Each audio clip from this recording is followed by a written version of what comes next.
জলবায়ুর যে পরিবর্তন আমি মনে করি এই আজকের এই বৃক্ষরোপণ এবং সংরক্ষণের মধ্য দিয়েই আমরা এটাকে দূর করতে পারবো। একটি মানুষ মানে একটি গাছ, একটি পরিবার মানে 5টি গাছ।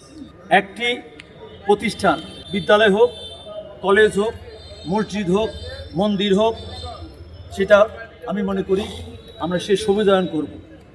এই জন্যই আজকে আমাদের তরুণ সমাজকে এই কথা বলতে চাই, সামাজিক যোগাযোগ মাধ্যমে আপনি একটা যে কোনো পোস্ট দেওয়ার সঙ্গে সঙ্গে আপনি একটি বৃক্ষরোপণ করুন এবং সেই বৃক্ষটা আপনি তত্ত্বাবধান করুন। তাহলে দেখবেন আমরা বাংলাদেশকে সবুজায়ন করতে পারবো।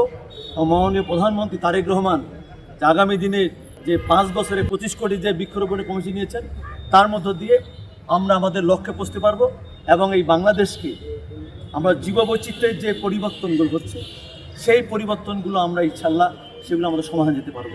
এর ভাগে আমি একটি বলতে চাই, বিশেষ করে এই গাছের সঙ্গে কিন্তু নদীর অনেক সম্পর্ক।